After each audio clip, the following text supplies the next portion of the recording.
It's kind of ironic that computers, which started out as number crunchers, spreadsheet engines, have evolved into creative tools for doing things like art, dance, and music. We're going to start our look at creativity software with an amazing computer program that can actually teach you how to draw. It's called Art Dabbler, and you are our artist of the moment, John. Welcome. Hi. I guess, first of all, it sort of comes with a tutor built into the software, doesn't it? That's right. Walter Foster is very famous for their art tutorials. If you go in any art store, you'll find a whole rack of those. We've taken a couple of those and actually put them into So how does the tutor part work? Okay, basically you just select something, for example. So suppose I want to learn how to draw bodies, cartoon bodies. We'll select that and let's take shapes. And each one of these are little modules that go through exactly how the cartoonist will do some of these different. All right, so here's a whole little lesson and I just watch it and I get the basics. Right. All right, so let's skip past that. Okay. So now I want to actually try to do this myself. Okay. What do I do? Okay, basically you can use the tools that we have built in. I'm going to go ahead and use tracing paper and the simple lowly pencil here. All right. So I'm going to do just as they have. I'm going to start by just drawing very basic shapes. One of the things I always try to explain to people, when you're doing the introductory drawing, Kind of loose and sloppy. keep it very loose and sloppy. Many people kind of keep their hand overly tight. So basically the lesson would have told you, hey, just take these little cylinders and keep on drawing them, clicking them all together. That's what the body's So made you can of. see I'm basically kind of using these little sausages just to build a simple body shape. Now you said tracing paper. What's that? Okay, tracing paper is just like the real thing. I can turn this on. I'm going to go up one sheet and I'm going to turn tracing So you paper can draw on. on top of what you just did. Exactly. I'm now on another sheet of paper, but I can see through to my rough drawing. And why do you do this? That's so I can use this now as kind of a guide, and I've switched to a pen, a more final kind of tool. And now I'm going to start actually drawing using the underlying framework. Okay. And once again, that looseness that you use up front is now translated here into kind of a framework upon which I can actually lay my art. And then you would get rid of that paper underneath and you'd have just that final sketch on top. I can turn this on and off. You can see how I'm already starting to get a much more kind of finished rendition. Now suppose you want to add texture to it, or shade it or something. Okay, the next thing I would do is use a tool, in this case like an airbrush. This is where I can go in and start to add shadowing, highlight. If I want to add color, piece of chalk maybe, give them some blue jeans here. Not too bad. So all of the traditional tools are basically there that you'd normally associate Now with. one nice feature in this, you have something called, I think, session playback, in which you can actually recreate the process, so you sort of learn by really seeing what it took to create a finished drawing. Right, I'm going to play a drawing that I did earlier, and basically what this does is take the drawing work that I did at an earlier point. So this is an actual drawing you did before. And you could record the whole process of creation and see what it took to get there. There's a couple of ways you can use this. One is it can be instructional, because sometimes you'll see how an artist constructed a drawing much differently than you might expect from a final drawing. Secondly, I think for a lot of people, the opportunity to not only show your friends a finished drawing, but hey, watch how I did it. You're going to have a movie of the process. Exactly. Now let's talk about photo clone, another cool feature in which if you're really an idiot when it comes to drawing, you can work with a photograph, right? Right. I've got one in here. Let's go ahead, we'll get rid of our earlier drawing. This is a photograph I took in Paris a few years ago on the underground. And basically what I want to do is take it from that photographic point of view and make it more of a rendered drawing. So there's a couple things I could do. As we did earlier, I've got tracing paper here. So you can actually draw on top of the... Okay. So if I were to start to go in here and want to use this as a source for a drawing or painting or whatever I want to do, I can use it that way. Is that cheating? I mean, would you recommend that? I think any tool you can use to learn how to draw is appropriate. Tracing paper certainly is one I used. So now, actually, you can take this and sort of put it in autopilot, right, and become kind of computer artists, not with the brush, but with the software. That's right. Painter has the, or Art Dabbler, excuse me, has the ability in this case to take any one of these tools. And let's take one of the artist brushes here. There's one called the pointillism brush. What this actually does is allow me to start to lay on what would be the equivalent of kind of a pointillism kind of drawing. So I'm going to go in here, play auto clone. So kind of automated artist here. Exactly. So you see what it's doing? It's doing almost like I'm doing hundreds of little dabs or marks here. And then at this point I could go back in and take a tool and start to add my own marks to it, which is what I like to do. So I'm sort of letting the computer do the first part of the work, but then I might want to go in here and start to kind of add some of my own handwork. You ought to have a touchpad, I guess, right? It will work with a mouse, but to be honest, to really get the feel of traditional tools. But all the other artist materials are kind of sitting in the computer. You don't have to have anything else. That's right. You'll never run out of paper. The brushes, the pens. You won't get chalk on your hands. You'll never run out of paper. How much does it cost? It's $49. Great. Thank you very much. Thank you. It's well known that math and music have a lot in common. There's an underlying logic and symmetry to both of them, so it's not surprising that computers have become an essential creative tool in music, even for musical dummies. And I guess, Ines, that's the idea behind Music Maker. Even people who don't know anything about music can grab a bunch of samples, mix them together, and create something that sounds pretty good. Yeah, you don't need to play an instrument. You just Need a computer. All right, let's try it. All right, so what do we have right now? You've set up, what, an 8-track piece of music we're going to lay down? Yeah, we can actually choose up to 32 tracks, like in a recording studio. We start with 8. So these are really 4 tracks and they're stereo, so that's our 8 tracks. Yeah. So here on the left, we see a list of different music styles, like acid jazz, drum and bass, speed garage. All right, so suppose I want to create a piece of acid jazz music. So I click on acid jazz, and I get a list of instruments. So that's going to determine appropriate instruments, appropriate samples for that genre. Yeah. Okay. The program actually comes with lots of samples, pre-recorded samples, that I can use to make my music. All right, like what? Suppose I want to lay down a bass line, first of all. So I click all my bass files through and So you find listen the one to them, I like. decide the one you like, and say, okay, let's do it, and then you would And just drag and drop it. Drag and drop So there's our in bass the line. track. It's very easy. Okay. And I go take drums, for So we example. put down a drum line on the next 2 tracks. This one, for example, I just can extend a little bit. Take So you're another actually one. taking a different drum riff for give it the a next little chunks twist. there. What does each of those segments represent? Is that a bar or amount of time or what? It's a bar, yeah. Okay. And how about a melody So now? To some get some sort? melody, for Get a horn in example, there. horn. Let's see. I like that. All right. Let's try. So, and I have 3 instruments now, and just to show you how it sounds, Not too bad. it's kind of cool already. All right. Now, can you add a vocal to this? I mean, I see you have a microphone here. Can you sing to Yeah. it? Are you a singer? I'm not. Well, try it But anyhow. I show you how to do Okay. it. So here's a recording button, and I get a recording window, Uh-huh. and I can record voice, instrument, singing, whatever. Okay. I hit record. Oh yeah. So let's see how it sounds. Oh yeah. That's pretty good. Oh yeah. And I click OK, and it goes right into So you my just drop track. your voice down now in that next set of tracks. Yeah. And, oh yeah. All right. That's it. Okay, I'm going to delete that now again to show you something else. Okay, well, let's talk about the video part. So you can create lots of music, but you can actually do your own music videos at the same time, right? Because you also have a library of like wild-looking video clips. Yeah, we have a second CD in the program, Uh-huh. so I have to change the CD right now. All right. And again, we would just pick a piece of video or pick a piece of artwork and lay it down in another track as if it were a piece of music? Yeah, it works in the same way. All right. On the second CD are lots of video files. Here, I can choose dance files, real files, virtual files. All right, so let's look at the virtual ones. So these are different AVI clips. All right, that's a cool one. Which one you can pick which one you like. So here's one with the roller coaster, Okay. and I just drag and drop again.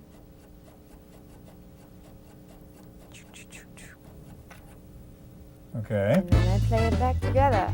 And there in the bottom right is our finished piece of music video, huh? Yeah, and I can even film something with a camcorder, load it into the computer, and use that for a Okay, so I can video. take shots of you dancing or something, drop them in there, and that would be Yeah. the piece of video that goes with it. Exactly. All right, now suppose, how many samples and pieces of video comes with basic There are about product? 1,000 sound files and about 600 video All right, now I files. see you have sort of add-ons you can bet. So if you're into like techno, you buy this sort of add-on with all the techno tracks, huh? Yeah, Or we there have are all house, kinds of music hip-hop styles. kind of stuff. And what's And- this, more video stuff? Yeah, so you have more video files, and you just never get tired of the program because you can do so much things. All right, so music for dummies, huh? All right, how much does it cost? It's $40, That's great. $40. Thank you very much. All right, well, computers are not only becoming a tool for creating works of art, they are becoming part of the art itself. One good example is the kinetic sculpture of Alan Rath. Enter a room filled with sculptures by Alan Rath, and you will be faced with machines that sometimes look like machines and sometimes not. You may feel as though you are the one being watched, but in spite of some human qualities, the robotic artwork is not humanoid. Alan doesn't try to hide the electronics or the mechanism that makes it work. In the robots, what I was going after was staying away from a literal anthropomorphic form, but going to anthropomorphic behavior. I mean, movements that seem very human, even though the forms that are doing them only seem, slightly human.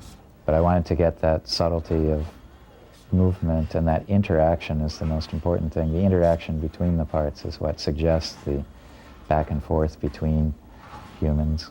The strangely affecting mechanisms that make up Alan's art begin life in his studio in Oakland, California. At first glance, it looks like an engineer's workshop, and in a way it is, because artful engineering is at the core of his work.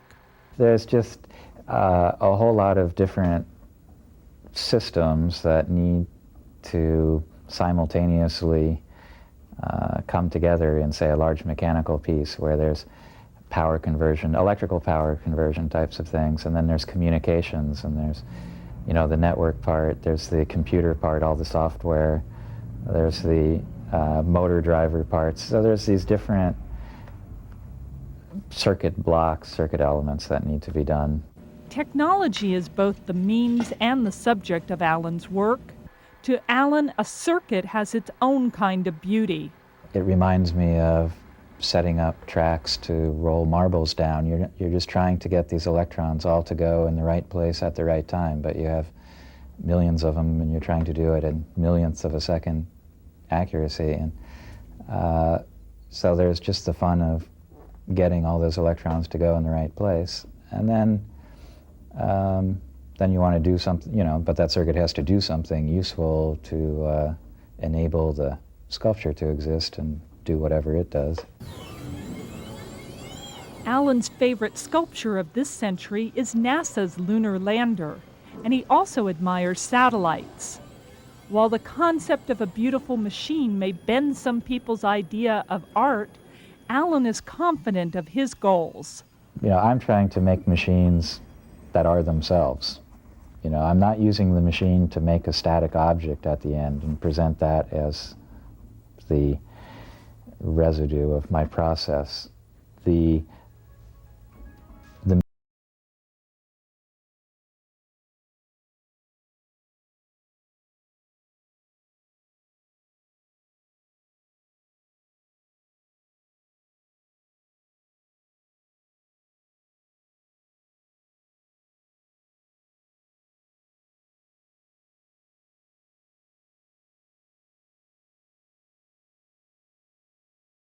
years is digital photography.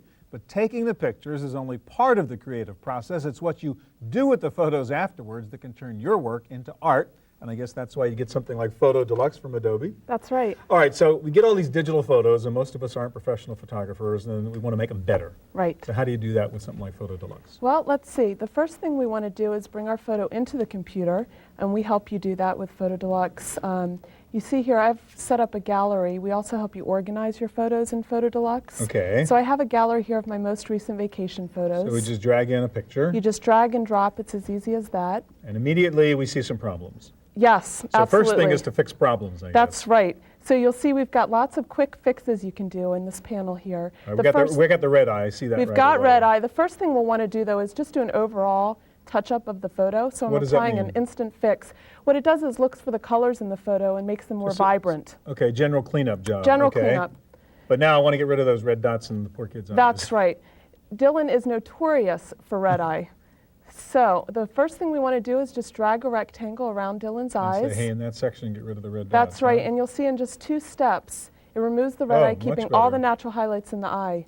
So now we have a much better photo of Dylan, but there are still some problems. This Yeah, photo is- cropping right away, because most people have wide shots and a lot of junk you don't really want in the picture, right? Absolutely. They take it Easy from to too solve? far away. Very easy to solve. And again, this is one of the advantages of going digital. So you'll see here that I just have this box that I can drag around, keeping just the area of the photo that I And that's want. the photo I should have taken in the first place. That's right, because really all we want is the photo of Right, Dylan. so who needs those zoom lenses, right? That's right. All right, now we're talking. Now, what can I do with this? Suppose I want to create something fun with a photo. Well, you can have lots of fun here. We've got templates like greeting cards and calendars. I'm going to create a creature trading card. This is a fun That's activity a big for thing now. Halloween. Kids make like trading cards out of That's themselves, right. And they bring them to school and then they want to share them. Okay. So you can do that very easily here. We have hundreds of different templates and clip art and stock photography that you can use to make your photo look better. Provide some context to your photo. Again, this is one of the advantages of having a digital photo. Right. You can put it in a template and All right, print so it I've got out. this whole little library of backgrounds and stuff I can play with. That's right. And we've got one here. That's right. So I can you- just drop them in? Absolutely. You see, again, we just walk you through the steps, making it very easy to know what to do. Because most novice photographers, they There it might is. not be that creative. So what we do is we put a creative framework around what you can Let do. me ask ask you quickly about the clip art, because you have a really cool feature where you can customize it so you don't have that same boring clip art that everybody else has. Yes, we do. We found that people have tons of clip art, but they don't use it, and it's because it looks like everyone else's clip art. So let me go ahead and grab this monster and add this to the creature trading card. Again, it's just drag and drop. And what's fun about this clip art is you can change it to make it look the way you want it. You can add a shadow. You can change the expression of this monster. So any one piece of art's a collection of art, That's really. right. Because It's a you can collection of modify it. art. You can change the style. All right, so let's pick one and then just, so we can drop it in that card now? That's right. So you see now that it's on the card. Of course, I don't want it covering Dylan, so I can move it around. Let me just enlarge this so I can show you what I'm doing a little better. I can rotate it. And then when I'm done, I can go ahead and change the text, because of course this isn't Winnie, this is Dylan. Right. And now we have a really The cute... Dylan trading card. That's right. Real quick, I want you to go to one other tool, which is really a high-end thing you've brought in here, which is the clone tool, which people Okay. really love. Could you show us how to do I that? sure can, Stewart. Let me grab this photo of my friend Carol and John, who were on vacation with us. Okay. And when we got back from vacation, Carol told me she had a little tiff with John. She wants to And get John out of the picture? That's right. She wanted John Literally out. and on Yes, the and photo. figuratively. So let's go ahead and grab the clone tool. And again, we teach you how to do that. We remove an element, because this is one of the most requested things that users want to do, is remove something So it's out a of a really photo. nice picture of Carol, but John's history. That's right. Everyone has an ex-boyfriend or someone that they want to remove from the photo. So let's get John out of the picture very quickly here. So you You basically see- cloned the wall texture and you're replacing That's John right. with a wall. I'm sampling which is not a from the bad wall. idea, probably, given the way that relationship went. That's right. And I have to say, this is just for demo purposes only. Carol and John are doing just fine. Okay. So you see here that if I grab a smaller tool, I can go in and paint around and really do a good job doing this very quickly. But you Yeah. get the idea. So if you were to look away and look back, you probably wouldn't know that John was That's ever in this right. picture. And you can be real artsy and actually take pieces of her and clone her, That's too, right. if you really want to Now be that creative. you've learned how to use the tool, you can grab the clone tool and you can have fun with it. That's neat. You can make many carols. And you know Photo- what? This is one of John's worst nightmares at this point. All right, it's PhotoDeluxe, and we don't have time, but you can output the T-shirts and cards and all Absolutely. kinds of stuff. You can do all kinds of things with All right, PhotoDeluxe. Lonnie, thank you very much. Sure. Well, the trouble with digital photos is they are digital. Many people have a problem figuring out how to show or share their photographic works of art. The internet is one way, but the computer is providing totally new environments for displaying your creativity, and I guess that was your idea, Yakov. You've invented this sort of 3D photo gallery in which I can show my photos as if I were an artist and ran my own art museum, right? Absolutely correct. Now, how do we start? So this is like a blank gallery here to begin with? Sure, let's begin with a blank gallery and we will start to put first picture here. It's very easy. You choose the picture you want to put. So I have my images here and I just drag and drop them into You these can drag it over frames. from the camera as well immediately, and Okay. images here. You can come close and see, and you can add another image to another place. All right, so let's just drop in one or two others just to see what this might look like. So these are, family photos you might have taken, and this is a cool way to show them off to the relatives and so on, right? Now, can you move these photos around and drag and drop them Sure. and change the layout of the Absolutely right. room? It's very easy. Uh-huh. Oh, now you're even putting her photo on the walls. Now, let me ask you that. Actually, you can design the room itself, right? Decide what kind of room this looks like. How do you do that? The product has several pre-built styles, and you can build your styles yourself. So you double-click on one of the style you choose.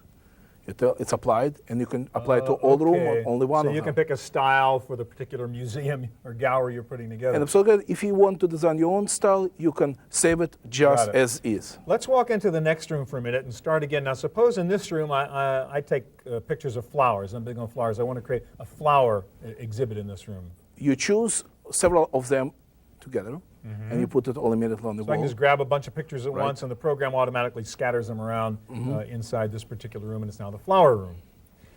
Now, it's a little bit boring. All the frames are exactly the same shape. Can I change the aspect ratio? Absolutely, you can Okay. change, you can reposition them, you can put it anywhere on the And I wall. can say, hey, I don't want those two white flowers next to each other. I want the red one in between, or I can easily Sure. juggle those things. You can even bring it forward if you want. Right. Okay, now you have a lot of other effects you can add to your flows. For instance, you can make it scrolling. It's So like you can moving. actually have the painting move, or the picture move inside the frame like that. Uh-huh. Wow, so it's sort of a multimedia gallery now. Now, suppose I want to title this room like a real gallery and say, hey, this is the flower room. How do I do that? Sure. The question is, first of all, you want to put the title. It's very easy. Oh, You double okay, click so you have it up here there. and put the name, flowers. you change the color, and it's done. You have it. Now, the amazing thing, show how you can actually walk through this room like you were playing a Quake or a Doom game. And actually You can get walk behind the pictures and really walk around as if this were a real space. Yeah, you can do the same what you're doing in any game, but it's your personal, customizable environment. All right, I want you to show me another example. This is sort of fun, what you might do with your home photos and pictures. Is a sort of commercial application in which you can put together a kind of 3D business presentation, right, using this engine? Absolutely right. You can put business presentation, you can put the TV guide inside, and I will demonstrate you the part of the TV guide. Or say a virtual trade show kind of thing you could put together. Absolutely right. All right, so we're loading up another room that you've already pre-prepared. Sure. And this would be, let's see, okay. So this is maybe a virtual TV trade show I might put on the web or want to put on somebody's hard drive. Absolutely right. And you can connect it to the website or connect to any application, so even we're in to the the real Disney movie. room, for example, and then you go next door, we're in the Fox room. And you go to ESPN room. And this is like a really mega PowerPoint presentation is what Sure, you're doing absolutely here. right. And you can, again, add if you want to scroll this advertisement, it's going here, like in the movie. Now, also, any one of these pictures can be a hot link to a website, right? Absolutely right. So we could just click on a picture, and that would take me to whatever, the ESPN website or the Bulls website or Yes, whatever you I connect wanted to do. it by the putting World Wide Web component, and you are going to the website directly from this multimedia Right. gallery. And I can actually, could I put this gallery up on the web too? Is that possible? Yes, absolutely correct. All right, final thing, you've now got something where you can actually put movies inside Absolutely these right. frames. This is the newest development, and it's, I believe you will be excited to see this. Okay. So again, we start with a blank room, and you just decide to fill it in with something you've put together ahead of time. So you're just going to grab an AVI file and drop it into one of your frames. Absolutely. So basically, you're putting together a gallery of movies hanging on the Absolutely walls right. instead of still pictures. Right, absolutely correct. And now Wow. you can drag and drop this movie the same way you did it with pictures. Huh? Wow. You have environment. We believe that will be added to the TV. 3D photo gallery? Yeah, 3D TV. TV, thank you very much. That's our look at creativity software. I'll be back in just a moment with my pick of the week.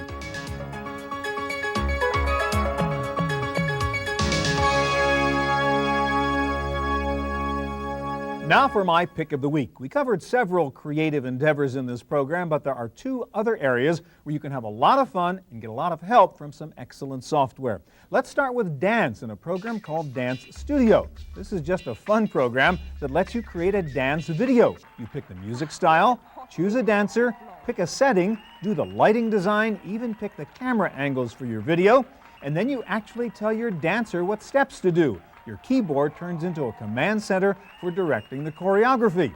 And if you don't like what you've done, you can go into the editor and modify the dance in the same way you would edit a video clip.